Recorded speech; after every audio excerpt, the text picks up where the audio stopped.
ذكر وموعظة ونور، فيه شفاء للصدور وشفيعنا يوم النشور. الحمد لله وحده والصلاة والسلام على من لا نبي بعده. أما بعد فأعوذ بالله من الشيطان الرجيم. بسم الله الرحمن الرحيم. ولقد أرسلنا نوحا إلى قومه فلبث فيهم 1000 سنة إلا 50 عاما فأخذهم الطوفان وهم ظالمون فأنجيناه وأصحاب السفينة وجعلناها آية للعالمين. صدق اللہ مولانا العظیم۔ آج کے درس کا آغاز سورۃ العنکبوت کی آیت نمبر 14 سے ہو رہا ہے۔ اس سورت کے آغاز میں اور شروع میں بالکل آپ نے پڑھا ہے، اللہ تعالیٰ نے فرمایا کہ وَلَقَدْ فَتَنَّا الَّذِينَ مِن قَبْلِهِمْ، جو لوگ ایمان لائے پھر ہم نے ان کو آزمایا، اور ہم نے تم سے پہلے بھی بہت سارے لوگوں کو آزمایا اور ان کا امتحان لیا۔ تو اسی مناسبت سے اللہ تبارک و تعالی نے یہاں پر چند پہلی قوموں کا ذکر کیا ہے، جیسے قوم نوح کا ذکر کیا ہے، اسی طرح آگے حضرت ابراہیم علیہ السلام کا ذکر ہے۔ اللہ تعالیٰ فرماتے ہیں کہ ان کے حالات پڑھو اور ان کی زندگی کا مطالعہ کرو تو ہم نے ان کو بھی آزمایا۔ فرمایا وَلَقَدْ أَرْسَلْنَا نُوحًا، اور البتہ تحقیق ہم نے حضرت نوح علیہ السلام کو بھیجا، اِلَىٰ قَوْمِهِ، ان کی قوم کی طرف۔ فَلَبِثَ فِيهِمْ، حضرت نوح علیہ السلام ان میں ٹھہرے، 1000 سنۃ، 1000 سال، الا 50 عاماً، مگر 50 سال کم۔ حضرت نوح علیہ السلام کا جو اصل نام تھا وہ عبد الغفار تھا، تو ان کے والد محترم کا نام تھا زمک، تو قاف کے ساتھ، موٹے قاف کے ساتھ، تو عبد الغفار بن زمک۔ یہ جو آپ کو نوح کہا جاتا ہے، نوح کا معنی ہے عربی زبان میں جو بہت زیادہ نوحہ کرے، جو بہت زیادہ روئے۔ تو حضرت نوح علیہ السلام نے اپنی قوم کو 950 سال تبلیغ کی، اور 950 سال اتنا نوحہ کیا، اتنا روئے کہ ان کا نام ہی اور لقب ہی نوح پڑ گیا کہ بہت زیادہ رونے والے، ورنہ اصل نام ان کا عبد الغفار تھا۔ اور حضرت نوح علیہ السلام کی عمر 1050 سال تھی، اس لیے کہ جب آپ کو نبوت ملی تو 40 سال کی عمر میں نبوت ملی، 950 سال آپ نے تبلیغ کی، اور پھر جب آپ کی قوم جو پانی کے اندر غرق ہوئی اس کے بعد آپ 60 سال زندہ رہے، تو 1050 سال آپ کی عمر تھی، جس میں 950 سال آپ نے تبلیغ کے اندر گزار دی، اور 950 سال قوم کو ایسی دعوت دی کہ ایک صورت میں اللہ تبارک و تعالی نے سورہ نوح میں ارشاد فرمایا، حضرت نوح علیہ السلام کی دعوت کا انداز کیا تھا؟ فرمایا ربی انی دعوت قومی لیلا و نہارا، اے اللہ میں نے اپنی قوم کو دن رات بلایا، نہ دن دیکھا، نہ صبح دیکھی، نہ شام دیکھی، نہ رات دیکھی، ہر وقت میں نے اپنی قوم کو بلایا۔ ثم انی دعوتہم جہارا، پھر میں نے ان کو برملا دعوت دی سب لوگوں کے سامنے، اور فرمایا ثم انی اعلنت لہم اسررت لہم اسرارا، میں نے ان کو اعلانیہ طور پر بھی دعوت دی اور پوشیدہ طور پر بھی دعوت دی۔ جہاں حضرت نوح علیہ السلام جاتے، کوئی خوشی کا موقع ہوتا، کوئی بارات ہوتی، کوئی ولیمہ ہوتا، کوئی غمی کا موقع ہوتا، جنازہ ہوتا، گلی محلوں میں، کوچوں میں، بازاروں میں، دن کو رات کو جہاں کو بندہ ملتا تو آپ کی زبان پر ایک ہی بول ہوتا، یا قوم اعبدوا اللہ ما لکم من الہ غیرہ، اے میری قوم صرف اور صرف کس کی عبادت کرو؟ اللہ کی عبادت کرو، اس کے علاوہ کوئی معبود نہیں، کوئی مشکل کشا نہیں، کوئی حاجت روا نہیں۔ 950 سال میں اگر ایک دن بھی ایک بندہ مسلمان ہوتا تو کتنے مسلمان ہو جاتے؟ لیکن 950 سال میں 100 سے بھی کم لوگ مسلمان ہوئے۔ قرآن کہتا ہے وَمَا آمَنَ مَعَهُ إِلَّا قلیل، آپ پر بہت کم لوگ ایمان لائے۔ کوئی بھی نبی اور پیغمبر اپنی قوم کے خلاف بد دعا نہیں کرتا، لیکن جب اللہ تبارک و تعالیٰ نے حضرت نوح علیہ السلام کو بتا دیا کہ جتنے لوگ آپ پر ایمان لائیں بس یہی ایمان لائیں گے، اب مزید اور کوئی ایمان نہیں لائے گا، تو پھر آپ نے بد دعا کی کہ اب یہ جو کافر ایمان نہیں لائیں گے، ان کا اس روئے زمین پر رہنا سب لوگوں کے لیے خطرناک ہے۔ فرمایا ربی لا تذر علی الارض من الکافرین دیارا، اے اللہ کافروں کو اب زمین پر نہ چھوڑ، انک ان تذرہم یضلوا عبادک ولا یلدوا الا فاجرا کفارا، اگر آپ ان کو چھوڑیں گے تو یہ اور لوگوں کو گمراہ کریں گے۔ تو بہرحال حضرت نوح علیہ السلام کی قوم پر پھر پانی کا عذاب آیا، زمین سے پانی نکلا، آسمان سے بارش برسی، اتنا سخت پانی کا عذاب آیا کہ سارے کے سارے لوگ جو ہے اس پانی کے اندر غرق ہو گئے اور ڈوب گئے، سوائے چند لوگوں کے جو حضرت نوح علیہ السلام کے ساتھ ایمان لائے تھے، جس میں آپ کے 3 بیٹے بھی تھے اور ایک بیوی بھی تھی، اور بھی لوگ تھے۔ آپ کا ایک بیٹا جس کا نام کنعان تھا اور ایک بیوی جو مسلمان نہیں ہوئی ہے، وہ بھی اسی طوفان کے اندر غرق ہو گئے۔ تو حضرت نوح علیہ السلام کا جو یہ واقعہ ہے جو اللہ تعالیٰ نے مختصر صرف 2 آیتوں میں ذکر کیا ہے، اس سے ہمیں سبق سیکھنا چاہیے کہ اللہ تبارک و تعالیٰ کی نبیوں اور پیغمبروں کی جنہوں نے بات نہیں مانی ان پر کیسے اللہ تعالیٰ کا عذاب آیا۔ فرمایا وَلَقَدْ أَرْسَلْنَا نُوحًا، اور ہم نے حضرت نوح علیہ السلام کو ان کی قوم کی طرف بھیجا، فَلَبِثَ فِيهِمْ، چنانچہ حضرت نوح علیہ السلام ان میں 1000 سال ٹھہرے مگر 50 سال کم، فَأَخَذَهُمُ الطُّوفَانُ، طوفان نے ان کو آ پکڑا، وَهُمْ ظَالِمُونَ، اور وہ ظلم کرنے والے تھے، فَأَنْجَيْنَاهُ وَأَصْحَابَ السَّفِينَةِ، ہم نے حضرت نوح علیہ السلام کو نجات دی اور کشتی والوں کو، وَجَعَلْنَاهَا، اور ہم نے اس واقعے کو بنا دیا نشانی، للعالمین، سارے جہان والوں کے لیے کہ وہ اس سے عبرت حاصل کریں۔ اگلی آیت میں اللہ رب العزت نے حضرت ابراہیم علیہ السلام کا ذکر کیا، فرمایا دیکھو ہم نے حضرت ابراہیم علیہ السلام کو، ان پر جو ایمان لائے ان کو آزمایا، اور پھر جنہوں نے بات نہیں مانی ان کا کیا انجام ہوا۔ فرمایا وَإِبْرَاهِيمَ إِذْ قَالَ لِقَوْمِهِ، اور حضرت ابراہیم علیہ السلام کو ہم نے بھیجا جب انہوں نے اپنی قوم سے کہا اعبدوا اللہ، اے لوگو اللہ کی عبادت کرو، واتقوہ، اللہ تعالیٰ سے ڈرو، ذالکم خیر لکم، یہ تمہارے لیے بہتر ہے، ان کنتم تعلمون، اگر تم جانتے ہو، اگر تم جانتے ہو تو اللہ تعالیٰ کی عبادت کرنا اور تقوی کی زندگی اختیار کرنا یہ تمہارے لیے بہتر ہے۔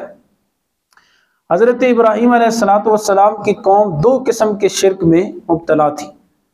ایک شرک تو یہ تھا کہ وہ بت پرست تھے، بتوں کی عبادت کرتے اور بتوں کو تراشتے تھے، اور صرف بت بھی جو انہوں نے بنا رکھے تھے وہ بزرگوں کے نام پر تھے۔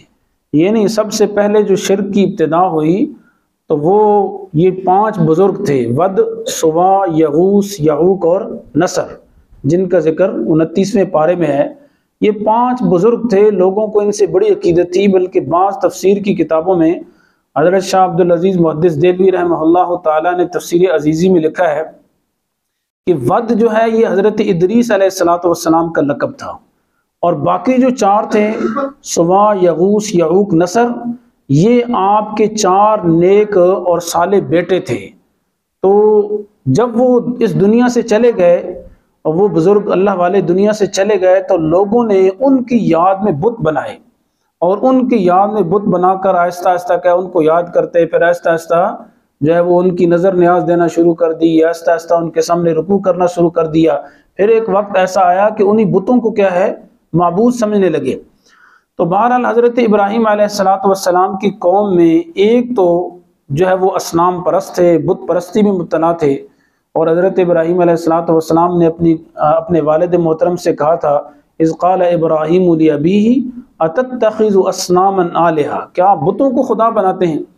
دوسرا شرک ان کی قوم میں یہ تھا کہ وہ ستارہ پرستی کے قائل تھے، اور ستاروں کو، چاند کو، سورج کو، ان چیزوں کی عبادت کرتے اور ان میں خدائی کرشمے مانتے۔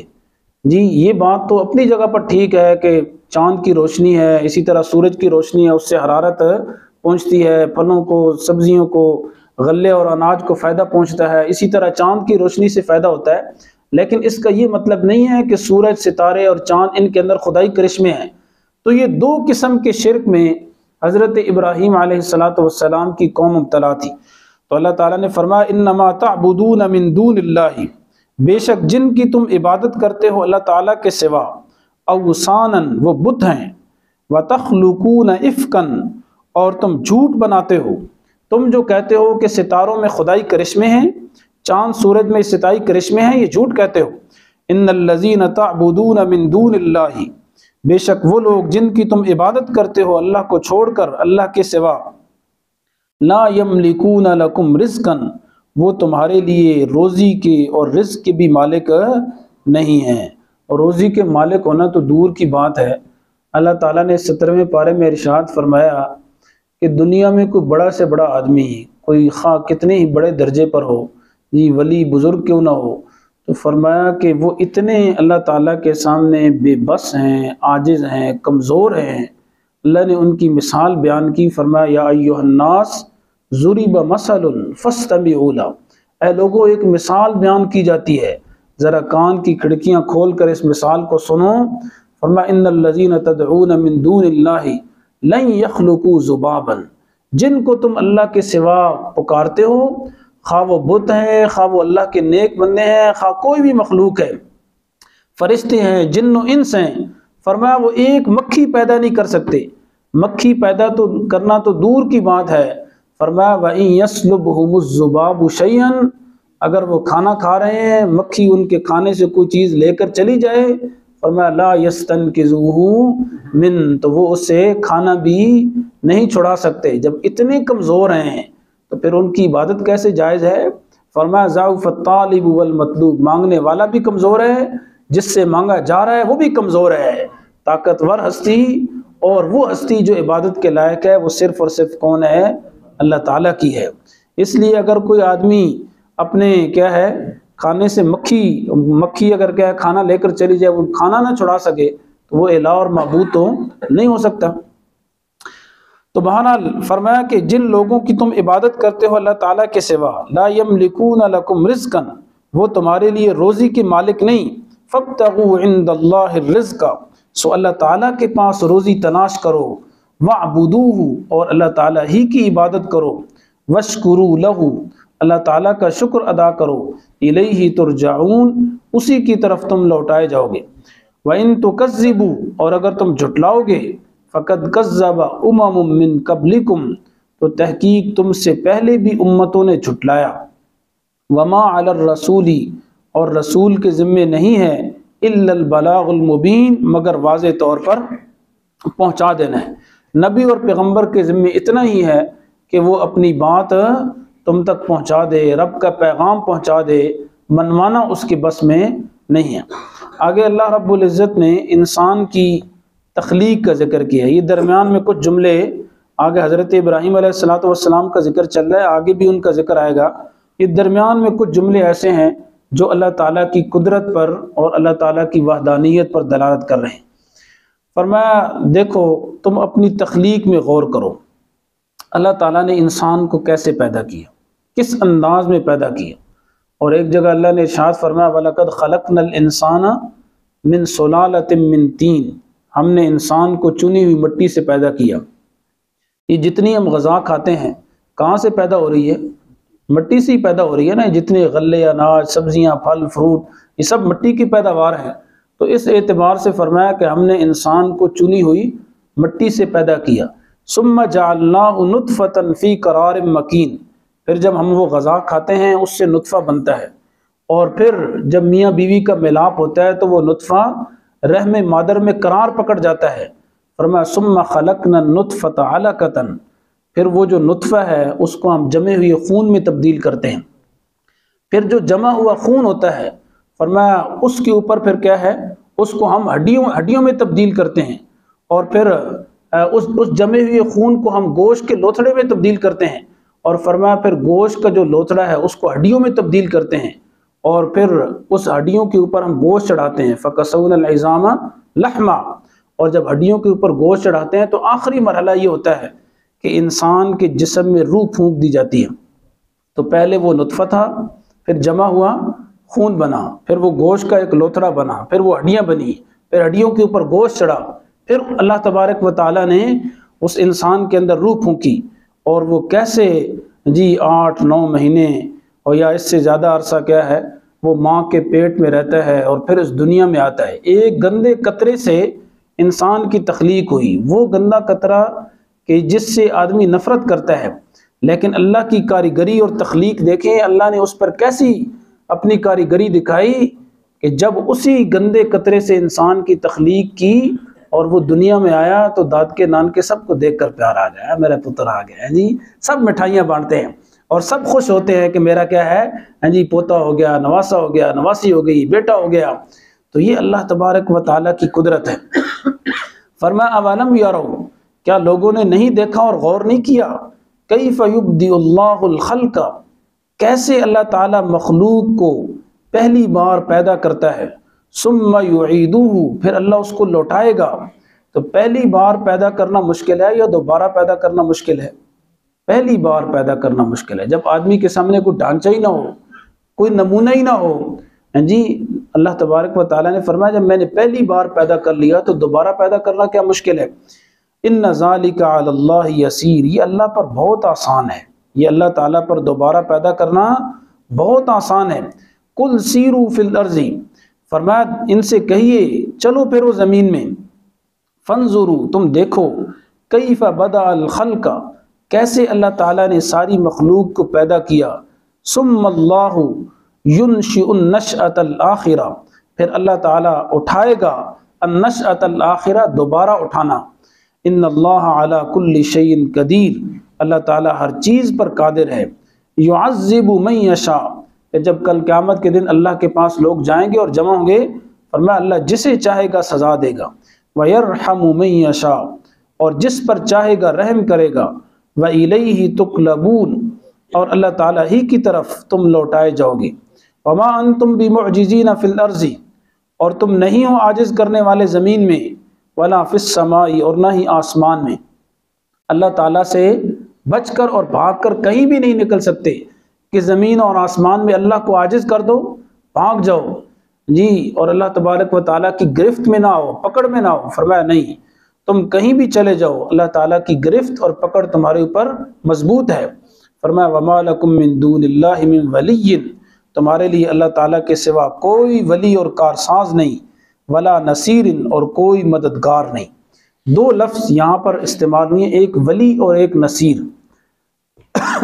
ولی کا معنی ہوتا ہے عربی زبان میں جو زبانی حمایت کرے، جیسے ہم بھی زبانی حمایت کرتے ہیں نا، بہت ساری کیا ہے پارٹیوں کی، جماعت کی، بھئی زبانی طور پر کسی کی ہمدردی کر دی، زبانی طور پر کیا ہے۔ تو اللہ تعالیٰ نے فرمایا کہ کل قیامت کے دن ایسے لوگوں کا کوئی زبانی حمایت کرنے والا بھی نہیں ہوگا۔ اور دوسرا لفظ ہے نصیر۔ نصیر عربی زبان میں کہتے ہیں جو عملاً کسی کی مدد کرے، عملاً کسی کی مدد کرے تو اسے نصیر کہتے ہیں۔ تو اللہ تعالیٰ نے فرمایا کل قیامت کے دن کافروں کے لیے اللہ کے ہاں نہ کوئی زبانی حمایت کرے گا اور نہ ہی کوئی عملاً ان کی ہیلپ اور مدد کرے گا، تو نہ ان کا کوئی ولی ہوگا اور نہ ہی ان کا کوئی نصیر اور مددگار ہوگا۔ تو اگلے ہفتے کے درس میں انشاءاللہ جو حضرت ابراہیم علیہ السلام کا باقی قصہ رہ گیا ہے تو اس کا ذکر انشاءاللہ آئے گا۔